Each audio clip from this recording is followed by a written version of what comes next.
Selling direct to the public, avoiding the middleman, makes sense, especially when it's food.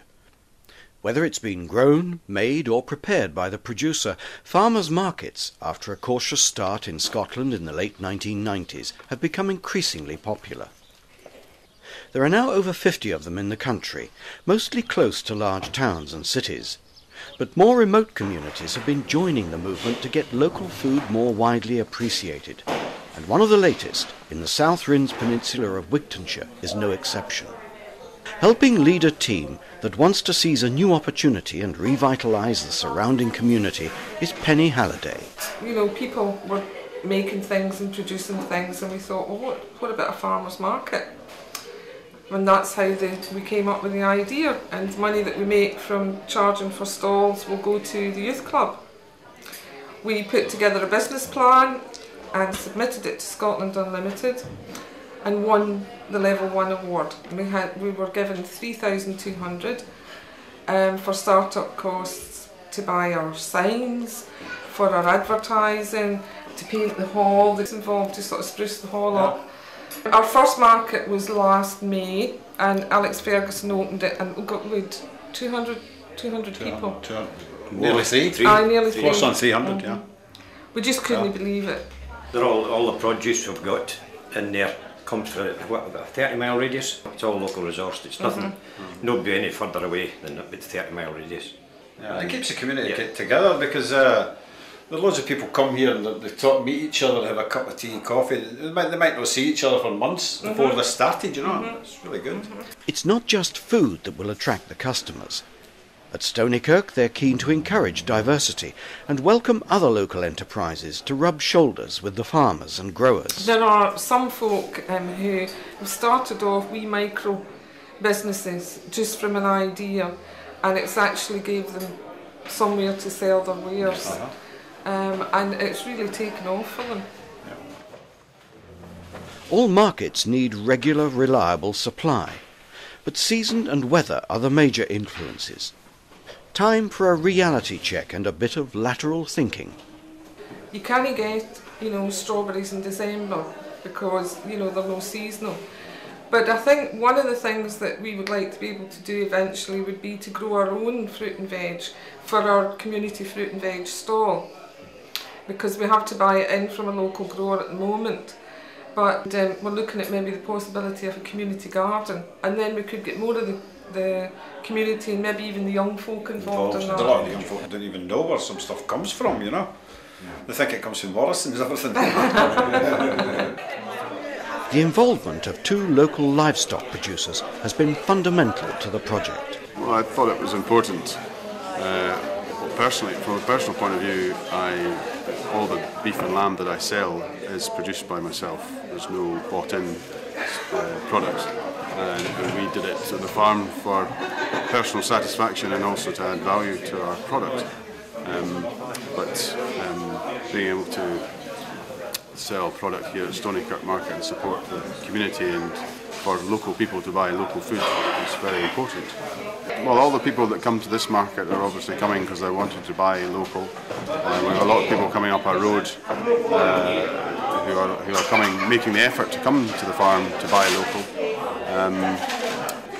The trickiest thing is to get people out of the supermarket and into the local produce, because the supermarkets and the price, especially in this area, is still a big issue. It's been very good, very good. We get a lot of people coming, maybe 200-300 in the summer. When the caravan sites are all here, it's great for them to come. Because all the local produce there, they know where it's come from. They can speak to the producers, which is very important to a lot of people. Knowing where the stuff's come from and how it's been made, that kind of thing really is important nowadays. People are wary of this air mile thing, is something flown halfway around the world. The Stoneykirk market operates monthly. Sundays, when the church service is over, is judged to be the best time. We like to do tasters and let people taste it, because a lot of people say to us, oh, we don't like pork. it's bland, it's tasteless, and we'll say, well, have you tried this kind? And we let them taste it, and they go, oh, that's how I remember it being. You know, my granny used to make it, and you know, it's how they remember pork tasting. So it is very important to meet them face to face, tell them about the pigs, how they're kept. They're all outdoors, naturally reared, and they live in family groups, and because they're slower maturing, you know, they have a nice happy life at the seaside. The cheeses are looked after at Beeswing near Dumfries. How our food has been reared, how it's processed and shipped around the country is now a major concern for everyone. This is where a trusting relationship is built between supplier and customer. People start to know that we're here and they're coming back and wanting the same things, or just I try to do something different every time we're here. So you get a rapport with the customer. You know, and they come in and they'll tell you different things about what they've been doing during the week, and then you catch up with them might tell you something one month and then say, how did you get on with that last month? Well, it's nice to have an explanation from them when they tell you where it comes from, and because there are so many horror stories on the television about the mass-produced stuff these days. It's nice to know the source of your produce that you're eating. The Savour the Flavours has come back on and got online now, and they're hoping they're going to push it more.